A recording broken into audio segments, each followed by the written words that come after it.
So let me ask you this. Which one of these is there more of? Grains of sand on the beach? Stars in the night sky? Or videos on the internet of Jews telling jokes?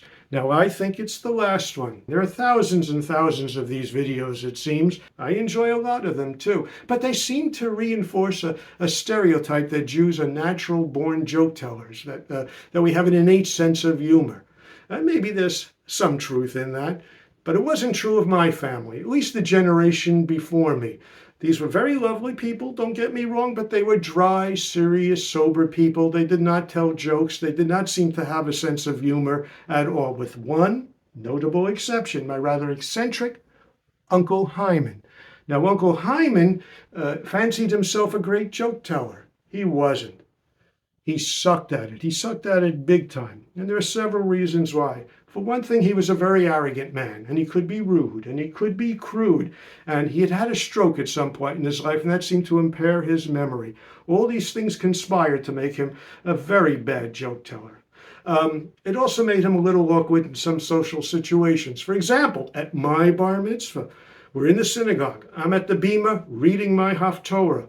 Now, in my uncle's warped mind, we weren't at a bar mitzvah. He thought we were there for a Jewish wedding. And at a certain point, he stood up, he pointed to me, and he said, "What kind of groom is that? He's way too young to get married. I don't think he's even old enough to get it up." I was mortified. Oh, another example. A couple of decades later, we were at a funeral. A family friend, Bernie Skolnick, had passed away. But in my uncle's mind, we were not there for Bernie Skolnick's funeral. He thought we were there for Harry Cooperstein's funeral. But Harry Cooperstein was alive and well. And when Harry Cooperstein walked into the funeral parlor, my uncle almost had a heart attack. He thought he was seeing a ghost. Now, when my uncle told you a joke, he didn't so much tell you a joke as he inflicted it upon you. It was a torture session. And the person that he inflicted it upon the most was me. Why?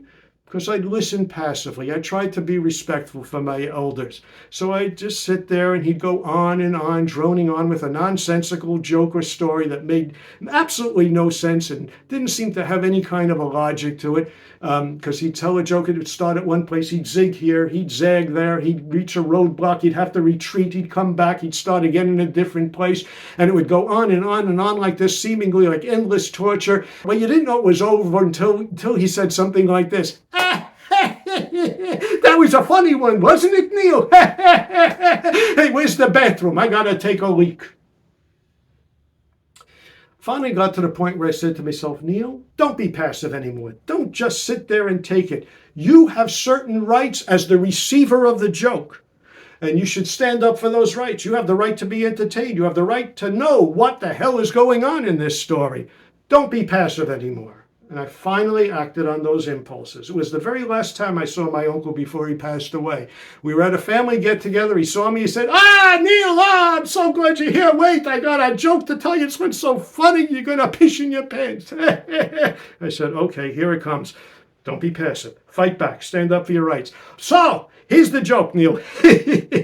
So, it's Brighton Beach. And it's two ladies sitting on the bench, Rose and Yetta, and it's so hot they're schwitzing. And you know Brighton Beach, don't you, Neil? I said, yes, of course I know Brighton Beach. I grew up in Brighton Beach, Uncle. This house that we're in, this is in Brighton Beach. I know Brighton Beach. He said, yeah, don't interrupt. I'm trying to tell you a joke here.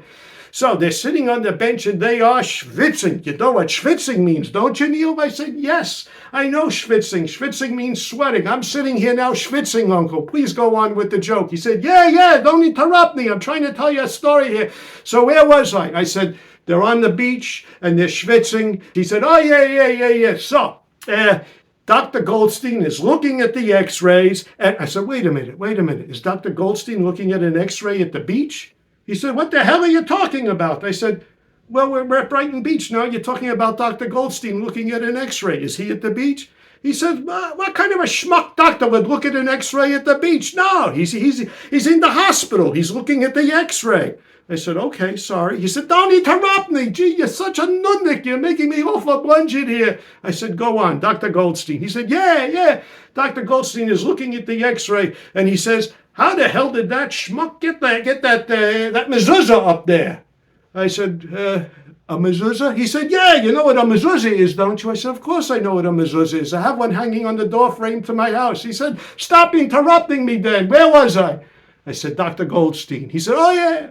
So Dr. Goldstein says to the bellhop, I said, wait a minute. There's a bellhop at the hospital? He said, no, he's not in the hospital. He's in a hotel. He's away at a medical conference, and he checked into the room at the hotel. And he says to the bellhop, I'm feeling a little frisky. Maybe you know a nice young lady you can send up to my room to entertain me? Where was I? I said, Dr. Goldstein. He said, oh, yeah, Dr. Goldstein. So Edith says to her husband, Irving, you know, I think the girl's been stealing from... I said, wait a minute. Are Edith and Irving patients of Dr. Goldstein? He said, who's talking about Dr. Goldstein? I'm talking about a married couple. It's a simple situation. Why are you making this so complicated, Neil? My blood pressure is rising. Let me tell the story. I said, go ahead. So Edith and Irving are talking. And Edith says to Irving, I think the girl's been stealing from me because I took my beautiful pearl necklace that you got me and I put it into the dresser drawer and it's not there. I think the girl is stealing from me. I said, so... Uncle, who's the girl? Is this their daughter? He says, what are you talking about, daughter? They don't have a daughter. I said, they don't. So who's the girl? He says, the girl, the Schwarzer woman, the cleaning lady who comes in to clean their apartment.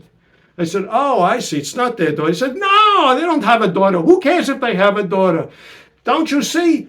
The wife thinks that she put the necklace into the dresser drawer, and now it's not there. She thinks the girl is stealing from her. Well, as he said this, my Aunt Miriam, Uncle Hyman's wife, walked into the room and she heard this last part of it and she said, no, you have it all wrong. I didn't put the necklace into the dresser drawer. I put it into my handbag. I forgot that it was in my handbag. It was not in the dresser drawer. The girl did not steal from me. I'm very confused now because we seem to have taken some kind of a surreal leap from the joke-telling fiction world into something that maybe was happening in real life to my aunt. I said, what about your necklace, Aunt Miriam? She said, yes, I was in the handbag the whole time. It was not in the dresser drawer. Oh, Uncle Hyman is now beside himself. There have been so many interruptions to his story. He's turning red. His blood pressure is shooting up. And he looked at his wife and he said, what the hell was that pearl necklace doing in your handbag? She said, don't you remember? Last week we were at Brighton Beach. It was so hot. I was schwitzing so much. I took the pearl necklace off and I put it into my handbag. Now, you good people may be asking yourselves, why was my Aunt Miriam wearing a pearl necklace at the beach? The best answer I can give you is this. That's my Aunt Miriam for you. Well, now Uncle Hyman has been so thrown off by all the interruptions and everything. He looked at me, he said, Neil, wait, I got to start the joke from the very beginning. I said, no, you don't have to do that, Uncle. You see, I know this joke. I've heard it before. And now you've heard it. But don't try to repeat it, because no one will believe you.